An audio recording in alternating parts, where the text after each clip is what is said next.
So when people come in for that's sleep related and you say, yeah, it's probably either how they're sleeping, and sometimes people got a little too far, or they're on their way to being too far to kind of bring them back to normalcy. Well, people who come in with some kind of back or neck pain, they do question, is it my mattress? Is it my pillow?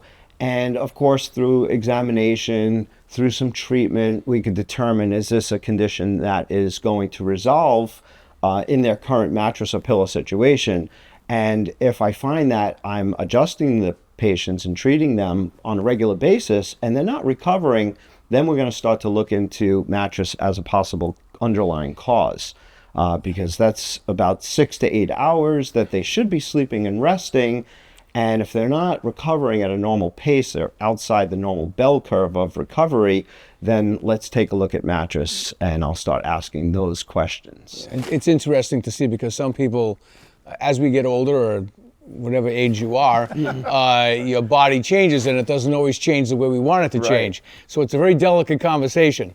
But when you have that conversation, then you combine that with how old the mattress is, as their body is changing in a direction that they don't want it to change in, and as the mattress is getting older, again, it's getting worse. So, once you get to that 7 to 8 year old range with the age of a mattress, it becomes time for it to go. The other part of it is people always think that I need a bed that's like a rock.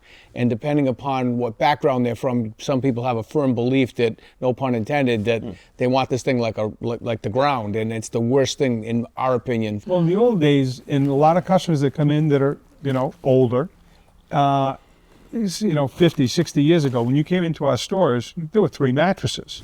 You had a firm, you had a super firm, and you had a deluxe extra firm. That was it. So people heard firm, they thought good, and that was usually the price point. It was entry level, was the soft of the firm. Then as it went up in firmness, it was the better quality. Today when you come in, the better mattresses, the best mattresses are usually the ones that are actually softer, supportive, but conform to your body. So it's a whole different feel. Yeah, I mean, the spine has curves, and those curves need to conform. The mattress needs to conform and support the curves of the back.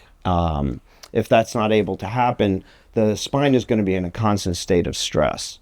One of the things that I hear often is, and it's a bit of a clue into whether or not someone does need a new mattress, is when they travel.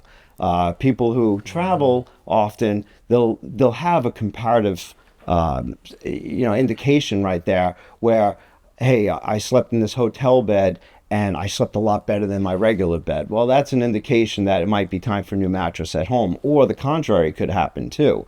They could go ahead and say, hey, I woke up every day in pain while I was on vacation. So obviously you might be in a good situation at home. And most of those hotel beds are not being slept on every night. In most cases, I think they wish they were, but they're not normally.